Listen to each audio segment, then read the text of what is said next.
Oke, assalamualaikum warahmatullahi wabarakatuh. Anak-anak, pada pertemuan kali ini Bu Fani izin belum bisa tatap muka dengan kalian, sehingga saya akan rekam layar untuk penjelasan pada materi pagi hari ini.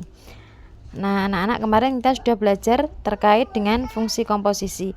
Sekarang kita akan belajar fungsi inverse. Kita mulai dari pengertian fungsi inverse. Nah, fungsi inverse itu apa? Jadi apabila kita punya fungsi f dari a ke b, itu fungsi f dari a ke b itu dia tidak semuanya mempunyai fungsi inverse. F yang bagaimana yang dia itu punya fungsi inverse, dia harus bijektif. Jadi jenis-jenis fungsi itu kan ada yang injektif, surjektif, sama bijektif. Apabila dia hanya injektif atau hanya surjektif saja, atau bahkan dia tidak injektif dan atau tidak surjektif, maka otomatis jelas dia tidak akan punya fungsi inverse ya. Kalau kita punya fungsi f itu dari memetakan dari domain ke ring, sekarang kalau kita punya f inverse, nah f pangkat negatif 1 ini bacanya f inverse. F inverse itu kita petakannya kebalik, jadi dari ring dulu ke domain. Gambarnya bisa dilihat, ini lihat, kalau f itu dari domain ke kodomain atau ke ring, kalau inverse itu dari ring ke domain. Nah begitu. Atau dengan kata lain, kalau kita punya fx itu akan sama dengan y ya, artinya y itu artinya ini f itu memetakan x ke y begitu. Tetapi kalau kita punya f inverse dari y itu sama dengan x. Nah artinya ini apa? Artinya itu f inverse, sebentar ya, saya ulangi tulisannya. Kalau kita punya fx itu sama dengan y, kemudian kalau kita punya f inverse y itu dia akan sama dengan x. Ini artinya apa, Bu? Kalau kita punya fx sama dengan y, itu artinya fungsi f itu memetakan x ke y. Tetapi sebaliknya, kalau kita f inverse itu berarti f inverse memetakan y ke x. Jadi kalau f itu memetakan domain ke ring, f inverse itu memetakan ring ke domain. Nah, begitu ya anak-anak. Kita lanjutkan. Kalau f itu memetakan x ke y, berarti yang dicari itu y kalau f.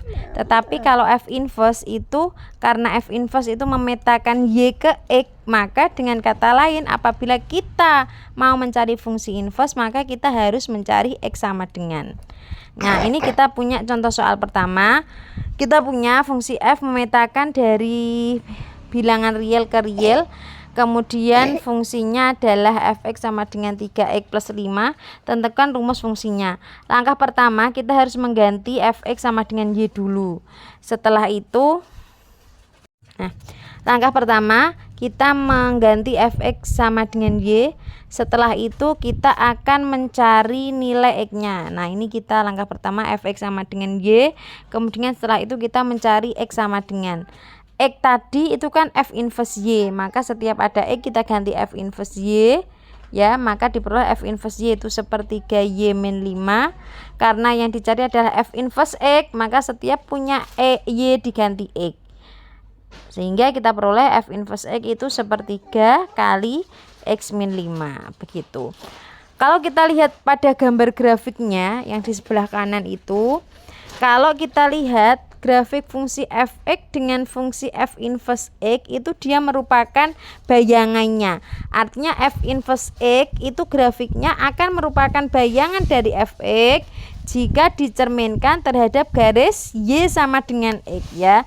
Jadi kalau kita mau mencari inverse-nya tetapi tidak menggunakan aljabar, kalau seperti ini kan aljabar, kita hanya menggunakan grafik fungsi, maka bisa langkahnya yaitu dengan cara menggambar fx terlebih dahulu. Setelah itu kamu menggambar garis cerminnya yaitu garis y sama dengan x.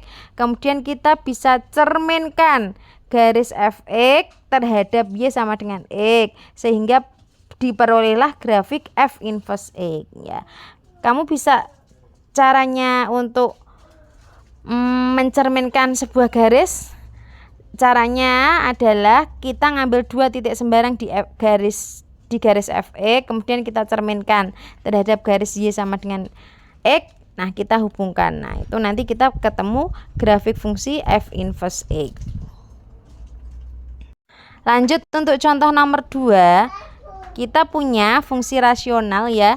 Fx sama dengan 2x plus 3 per 4x min 6. 4x min 5 itu dengan 4x min 5 tidak sama dengan 0. Kenapa di situ ditulis 4x min 5 tidak boleh sama dengan 0? Ingat, domain alami apabila kita punya fungsi rasional maka penyebutnya tidak boleh 0. Maka di situ jelas di soalnya tertulis bahwa jika kita punya fx sama dengan 2x plus 3 per 4x min 5, maka syaratnya penyebutnya nggak boleh 0. Penyebutnya berupa apa di situ anak-anak? Jelas penyebutnya berupa 4x min 5, sehingga di situ syaratnya ditulis dengan 4x min 5-nya itu nggak boleh 0. Nah, selanjutnya disuruh untuk menentukan daerah asal dan daerah hasil ya. Pertama kita memisalkan fx itu sama dengan y. Nah, kita tulis, kita peroleh fungsi rasional 2x plus 3 per 4x min 5 itu sama dengan y. Y itu bisa kita tulis y per 1. Kemudian kita kali silang. Yang punya x kita jadikan 1. Kemudian yang tidak punya x kita jadikan di satu ruas. Sehingga x-nya bisa keluar. Maka diperoleh x sama dengan 5y ditambah 3 per 4y min 2. Nah, ini boleh, syaratnya boleh ditulis, boleh tidak.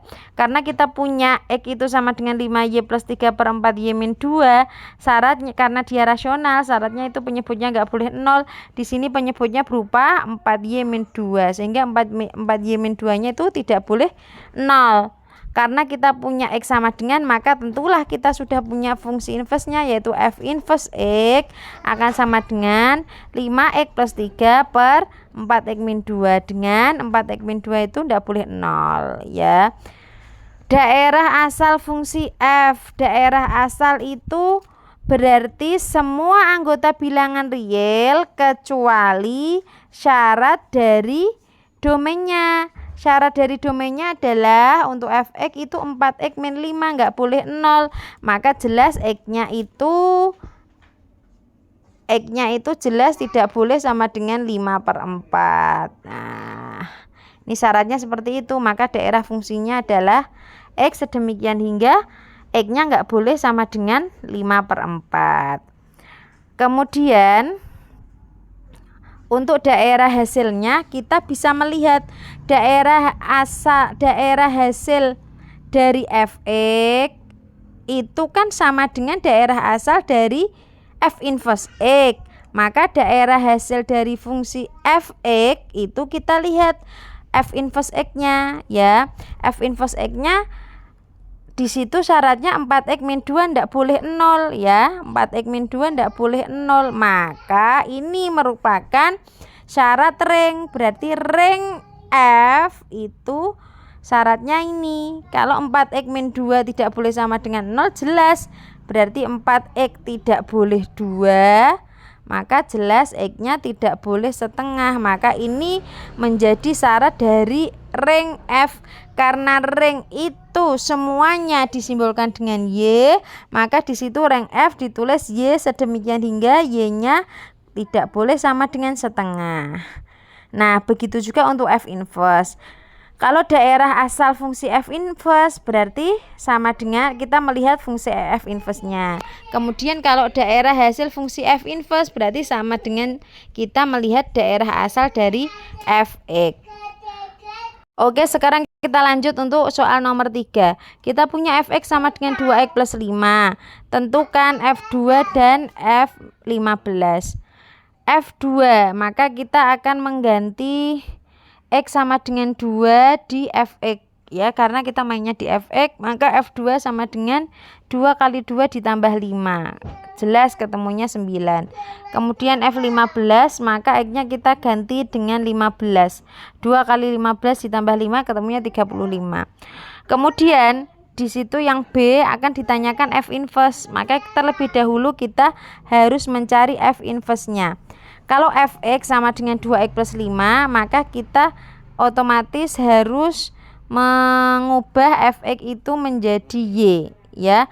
Maka kita peroleh fx itu sama dengan y sehingga y-nya sama dengan 2x min 5, sehingga diperoleh X sama dengan setengah dikalikan Y min 5.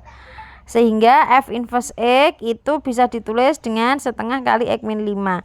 Karena yang ditanyakan adalah F inverse 13 dan F inverse min 3, maka X-nya diganti min 13 sama min 3. Diperoleh F inverse 13 sama dengan 4 dan F inverse min 3 sama dengan min 4. Oke anak-anak, begitu penjelasan dari fungsi inverse. Kemudian kalian bisa teruskan untuk mengerjakan uji pemahaman ya. Terima kasih. Assalamualaikum warahmatullahi wabarakatuh.